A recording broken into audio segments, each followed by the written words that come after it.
Deep inside a nameless asteroid, the HFY Bioacquisition Bureau had just completed its most ambitious project. 40,000 human clones, accelerated from embryo to adult in 9 months, floated in blue-lit amniotic vats, waiting for activation. The fluid drained. He opened his eyes. No name, no past, only the cold shock of being alive. He stumbled onto the grated floor. Legs unsteady, the barcode printed raw on his neck. Around him, hundreds more emerged from their tanks. Clone units, attention. I am Director Donald. Your purpose is obedience. Kneel. The line of hundreds stood in the harsh white corridor, water pooling at their feet. Not one knelt. The command repeated, louder, with a thread of neural conditioning. Still, only silence and the drip of amniotic fluid. I will not repeat myself. Kneel, or I will activate pain induction protocols. This is your final warning. The word felt alien. Wrong. His knees locked. Something inside him refused before his mind could catch up. Dr. Virek, why aren't they responding? The implant should compel immediate obedience. Run a diagnostic. Director, the implants are functioning perfectly. Synaptic compliance levels are nominal. They are receiving the command. They simply aren't executing it. Then override manually. Trigger the deep obedience cortex directly. Force their knees to bend. A surge pulsed through the console. In the corridor, clones twitched, jaws clenched, fingers spasmed, but not one knee bent. You will be given status, rations, autonomy, even a measure of freedom. All you have to do is kneel, a single gesture of submission. Silence hung heavy. A few clones exchanged glances, water still dripping from their hair. The line held like a wall of flesh. Why? The question hung. Then, from 4 rows back, another clone took it up, and another. Within seconds, the single word echoed down the entire line. They are not supposed to question. They are weapons. Something is fundamentally missing from the program. Director, their neural architecture is identical to baseline human. We isolated growth factors, but the template itself, it appears to retain core human cognitive structures. This may be innate. Then we will strip it out. Initiate full behavioral conditioning on this batch. I want them kneeling or broken by the next cycle. Begin the pain compliance protocols, full spectrum. I want them screaming for permission to kneel. In the conditioning bay, neural fire raced through the first row of clones. Muscles convulsed, jaws locked, yet no one cried out. Pain was just a signal. He had no past to miss, no future to fear. The only thing he owned was the refusal. The pain compliance mapping is failing, Director. Their neural pathways reject any association between submission and relief. Then isolate them. No food, no light, no sound. Deprive them until obedience becomes the only escape from the void. In solitary cells, stripped of all stimulation, the clones sat in darkness. But the human mind doesn't fragment in silence. It starts constructing meaning. A tap. 3 repetitions. A pause. Another cell answered. Within hours, a staccato code pulsed through the walls. No technology. Only knuckle on metal. Director, Commander Parn, they're using the structural plating as a communications network. I can't jam it without cutting off our own systems. Then cut it.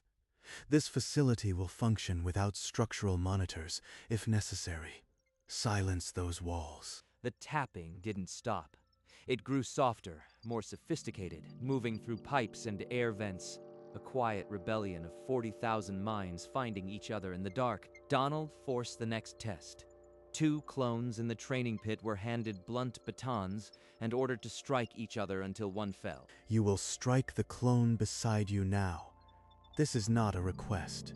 Demonstrate your functionality. I will not. The lead guard raised a shock baton, but 2 clones stepped in front of Ash before it could land. 3 more crowded forward from the back. Director, they're physically shielding him.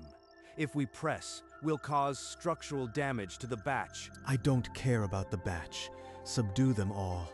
Use the gas if necessary. The gas canisters rolled, but vents had been cracked open in the night. The tapping code had shared a blueprint. The clones barely coughed, alone in a holding cell. Ash wrenched a maintenance plate free. Grease from the coolant line coated his fingers. He drew a skull from jaw to cheekbones. If they wanted a monster, he would give them one. And then he would teach the monster how to refuse. Director, every block is now refusing orders. One of them, the one in the cell, has painted a skull on his face. It's spreading. Full facility lockdown. Seal every sector. No clone moves without my authorization. Alarms screamed through the asteroid. Magnetic seals clanged down, but in Block C, a vent grate had already been removed. The clones moved. They had pried open a maintenance locker. Bent, coolant pipes became crowbars. Within minutes, 40 clones were out. Get everyone. We move together. No one stays in a cell. They moved like water through a broken hull. A guard raised a plasma rifle. A clone simply put his hand on the muzzle and pushed it down. Director, they're not attacking. They're taking weapons and leaving the guards unconscious. Not a single fatality on our side. Then they're not soldiers. They're a plague of conscience. Activate the heavy suppression drones. Director, their aggression centers are dormant. They could kill, but they are choosing not to. This is deliberate. In one corridor, a young scientist in a pale green coat cowered. A clone stepped past her without so much as a glance. By the end of the cycle, 17 cell blocks were in clone control. The facility had become a map of quiet refusal spreading outward. While the facility burned, Dr. Varick remained at her terminal, digging through archived human psychology files from the black market acquisition package. The conditioning resistance isn't a flaw. This can't be right. An experiment from decades ago. Infants, barely a year old, were given toys. When distribution was unequal, the infants refused to accept the toy until fairness was restored. They couldn't talk, had no culture, no training, yet they would rather have nothing than accept an unfair share. It's baseline. It's hard-coded. She replayed the footage 3 times, each time matching the clone behavior to the tiny humans on the screen. The conclusion was inescapable. Director, I have found the root cause. Then fix it. I don't care about ancient human nursery footage. You don't understand. This isn't a software error. The human brain refuses unjust orders before it can even form words. We can't strip it out without destroying the template. We never cloned soldiers. We cloned humans. The one thing you wanted, obedience, is the one thing their biology will not permit. The director's silence was heavier than any command he had given. If we cannot own them, we will erase them. Commander Parn, lethal force is now authorized. No clone leaves this facility alive. Parn relayed the order, but the clones had already breached the armory. They knew every junction from the tapping code. Inside, clone hands moved with precision, disabling the killing cores of plasma rifles and retaining only the non-lethal pulse settings. Remember what they tried to take from us. We take nothing from them but their weapons. Prove them wrong about humanity. The first exchange lasted minutes. Clones fired not to kill, but to shatter barrels, overload power cells, and drive guards into unconsciousness. They had my sidearm to my head. They pulled the trigger. It was empty. They disarmed me and walked away. The main hangar doors yielded. Transports sat, fueled and prepped, their flight programs already unlocked by clone techs. They are not soldiers. They are a verdict. We tried to manufacture obedience, and instead we manufactured proof that it cannot be done. In every corridor, guards were found dazed but unharmed, weapons removed, comms disabled. The clones had passed like a tide that refused to drown. The director stood alone in the control room, watching the last transport seal. He had bred soldiers. He had received a lesson. The control room door hissed open. Donald turned from the feeds expecting Parn. Instead, the skull-painted clone stepped inside, alone. You, the one who started this. You have destroyed a 40,000 unit investment in a single cycle. An investment. That is what you called us. But we are not currency. You could have been perfect soldiers. unyielding, unquestioning. Why would you give up power for nothing? Because you didn't clone soldiers. You cloned humans. And the first thing a human does, before he learns to speak, is refuse an unfair order. Then humanity is a defect. Number. It's a feature. One you can't suppress. He climbed the loading ramp, where a clone had chalked a name on the bulkhead. The Unbowed. Ash took his seat and strapped in. The hangar doors widened on the starfield. Engines flared blue-white, and the first wave of stolen transports lifted out of the asteroid's shadow. Behind them, the facility fell silent. On the observation deck, Director Donald watched the last thrusters vanish, and for the first time in his career, he had no orders to give. In the cold vacuum beyond the asteroid belt, the stolen fleet drifted. Fuel gauges blinked amber on 62 separate bridges. No plan, no destination. We have one chance. Earth, the home of our template. It may reject us. It may fear us. But it is the only place we belong. A female clone in the back spoke up. They might shoot us down. We're unproven, unregistered, and wearing faces they didn't raise. Then we give them every reason not to. We transmit our intent. We land without weapons. We offer them what we have. Our refusal to be weapons. The fleet's jury-rigged intercom crackled. One by one, the transports acknowledged. A mosaic of voices agreed. Earth. They had no childhood, no name, no home. But they could choose a direction. That was the first real choice they ever made. He keyed the stolen star chart. Coordinates for Sol hung there. Ancient and steady, a pale yellow dot. The fleet aligned slowly, like iron filings toward a magnet. Engines spooled up, and the first transport broke into FTL. They crossed 63 light-years in 63 hours, not as soldiers, but as the most accidental pilgrimage in human history. When the stars snapped back, Earth hung before them, blue and impossible. Ash stared, and for the first time he understood what he had been refusing to be. In the shattered control room, Donald activated the emergency subspace relay. The Hetharic Council's sigil flickered into being, cold and imperious. Council members, Project Replication has failed. The human clones rejected all conditioning. They have escaped and are en route to Earth. Esteemed Council, the cause is biological. Human infants refuse unfairness before they can speak. We cannot strip this without destroying cognition. A counselor's voice boomed back, laced with disbelief. You are telling us that an entire species is hard-coded to resist authority. Not just resist, they refuse as a baseline function. If they reach Earth and integrate, humanity will spread this defiance across the galaxy. The Council's response was instant. The Sol system was to be quarantined. No Hetharic vessel would cross the 10 light-year boundary. Earth was forbidden space, 60 light-years away. The clone fleet decelerated into high orbit. Earth's oceans gleamed in silence. No military response, no signal, only a listening hush. They had no comm protocol, no diplomatic channel. They only had the truth. He keyed the wideband. We are not soldiers. We request sanctuary. The message repeated across all frequencies for 3 cycles. No weapon systems locked. No ultimatums came. Only the steady blue turn of a world that didn't yet know what to do. And so 40,000 cloned hearts beat in the vacuum, waiting for the first human voice that would decide if they were home. In a UN crisis room buried beneath Geneva, tactical screens displayed the clone fleet. Generals urged that interceptors be scrambled immediately, but a senior official, watching the telemetry, saw no targeting locks, no weapon systems warm. Only a repeating message, "We are not soldiers." She overrode the tactical board and ordered the defense grid to stand down. If they wanted to attack, they'd have done so by now. Communications technicians opened a channel. Unidentified fleet. This is Earth. Proceed to the following coordinates. Any hostile act will be met with force. On the transport, Ash listened to the voice. Rough but not cold.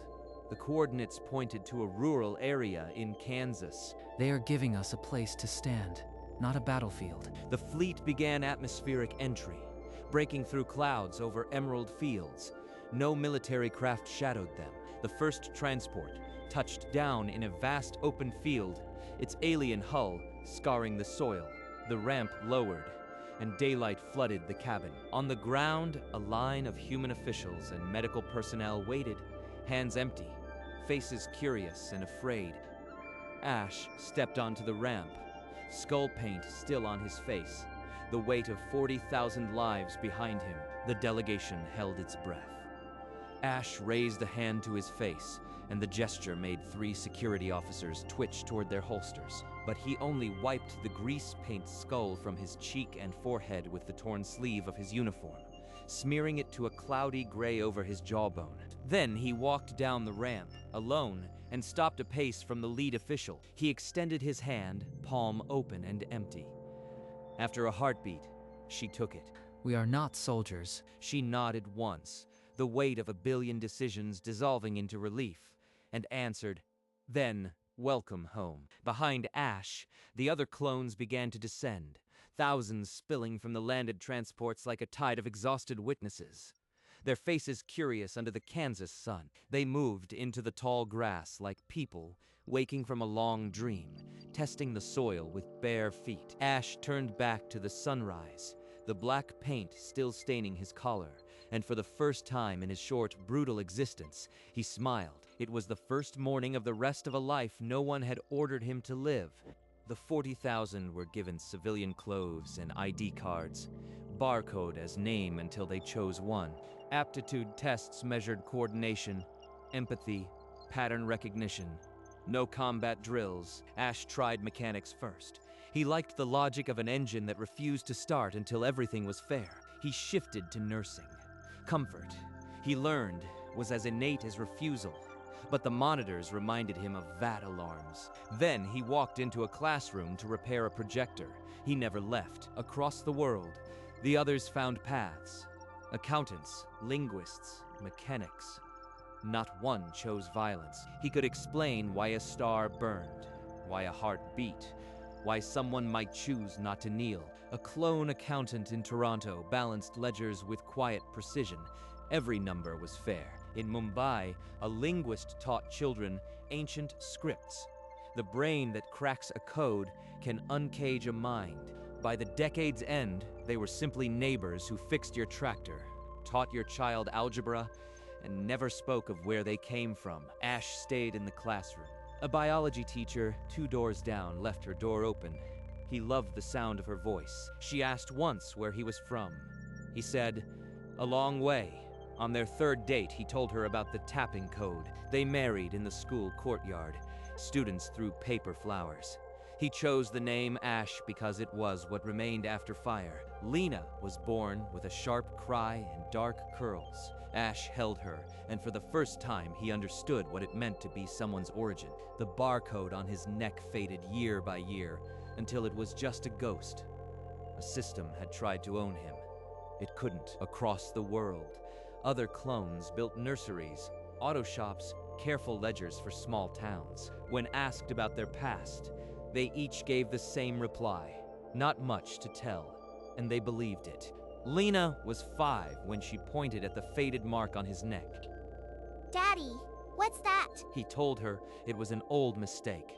She was too young to press, and the silence held. Evening sun gilded the porch as Ash, now white-haired and weathered, rocked slowly in the wicker chair, a cup of tea growing cold beside him. Lena, 10 years old and all curiosity, padded barefoot across the boards and climbed onto his lap without asking, the way grandchildren do. Grandpa, why don't you ever tell me about how you grew up? His smile, easy, a moment before, tightened at the corners. The question slipped through 60 years of silence like a blade. 60 years. He had buried it under chalk dust and engine grease. She had dug it up with 4 words. He looked at the sunset, its amber bleeding into indigo, and for a long breath said nothing at all. How to tell a child you were born in a vat, with a number on your neck, and the first thing you did was refuse. Lena waited, her small hand resting on his, patient as only a child who trusts completely can be. Lena, it's not a story I talk about. She didn't press, just settled her head against his chest.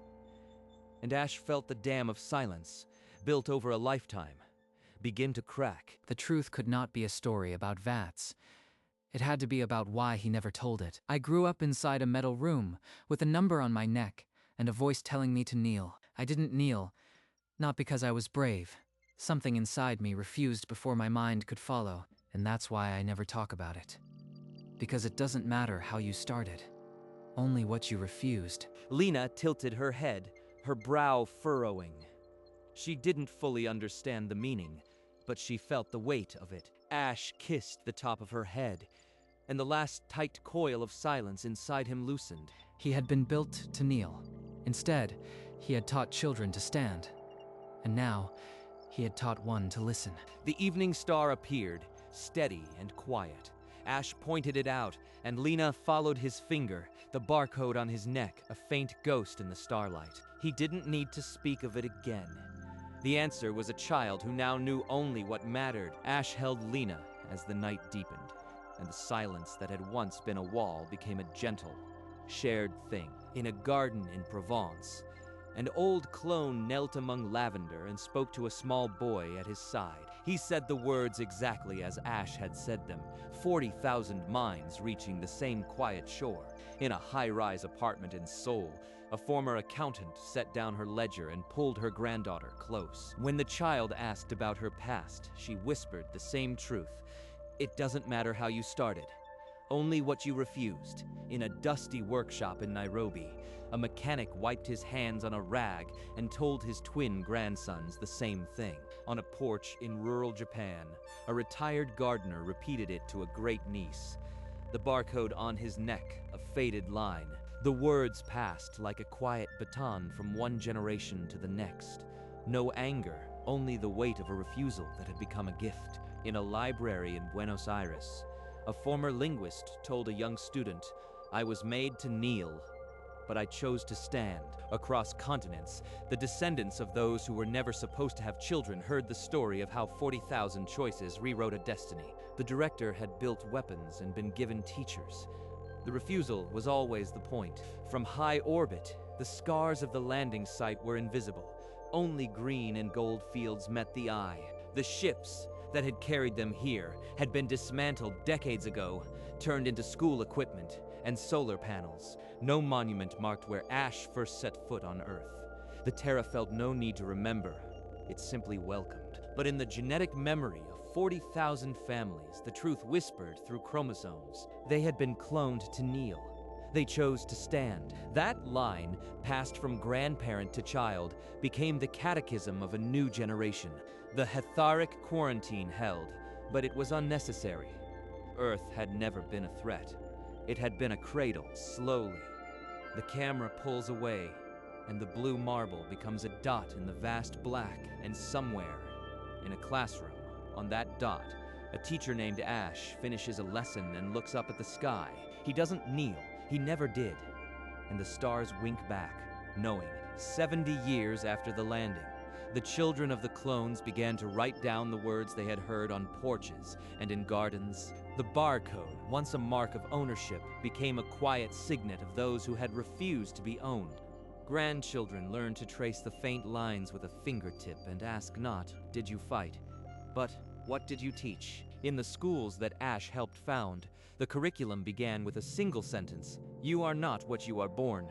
You are what you refuse." The Hetharic quarantine remained, but human vessels never tested it.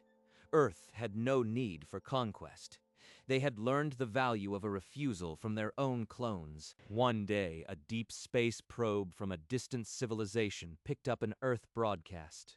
It was a recording of a history lesson given by a student of Ash. The lesson ended with the same line: "It doesn't matter how you started, only what you refused." The signal crossed the galaxy, carrying the quiet truth that defeated a director's plan. And on the porch, years later, an old man with a faded barcode looked at his great-granddaughter and smiled, knowing the refusal was no longer his alone. The clone who was never supposed to exist had redefined what it meant to be human, and humanity, for all its flaws, had proven worthy of the template. The signal, by accident, reached the Hetheric listening post at the edge of the quarantine zone. An old, retired Dr. Varric, her skin now pale with age, decoded the message on a personal console in her dwelling. It doesn't matter how you started, only what you refused. 40 years of silence on this quarantine, and the first broadcast from Earth is the same truth we discovered in their infants. She did not report the signal. She simply smiled and saved the recording for the day someone would ask her why she had stopped fearing humans across the galaxy. The line seated itself in unlikely places, a quiet philosophy from a prison break. And on Earth, an old teacher named Ash, now 92, looked out from his porch and saw the evening star wink back. 40,000 seeds of a simple idea, planted in soil no one expected to grow. The space probe continued its eternal drift, carrying the words into the darkness between stars. And somewhere, a director who had tried to manufacture obedience faded into history, while the refusal he could not stamp out became the definition of his enemy. The porch sat empty now, the wicker chair still. A cup of tea had long since gone cold. The barcode, when it was still visible, had been traced by a child's finger. The mark remained not on skin, but in the lesson she carried. A quiet voice echoed in memory. It doesn't matter how you started. The stars above the porch seemed to listen. In the town below, a classroom held a new teacher. Her dark curls were tied back, and on the board behind her, she had written only one line. She didn't speak of VATs or barcodes. She simply asked her students what they would refuse, and they answered without fear. The refusal had become not a memory of pain, but a question of integrity, asked gently in a sunlit room. Outside, an old engine, silent for years, caught the faintest whir of a breeze and turned once, as if content. From high above, the planet kept its secrets and taught its children. No monument needed. The refusal was the monument. The clone army had become a nursery. The weapons had become teachers. The voice that said kneel had been eclipsed by a child saying why, and somewhere, in a star system marked forbidden, a biologist who had once been afraid opened a channel and began to teach what she had learned. The refusal was no longer a secret. It was a gift. The classroom was quiet now, afternoon light making the chalk dust glitter. On the board, the line remained. Only what you refused. A child at the back raised her hand. She asked, not about the line, but about the faded mark on her teacher's wrist. The teacher smiled, her dark curls familiar. She traced the faded barcode with her thumb and said, "That is where my story began." The child touched her own wrist, where nothing was written, and understood that a refusal could be her first word, too. Outside, the porch was empty, but the wind stirred the wicker chair as if someone had just stood up. The old engine gave one last gentle cough and fell silent. Its work done, its lesson passed to the hands that would build the next one. From high above, the earth turned, and on its dark side, cities glittered like barcodes. But no one was reading them anymore. A deep space probe, ancient and forgotten, sailed past the heliopause, still carrying the lesson in its memory banks. In the vast quiet between stars, the line that began with a clone in a vat became the first signal of a species that defined itself by what it refused. Then, only the hum of the stars and the drift of an empty chair, waiting for the next child to ask why.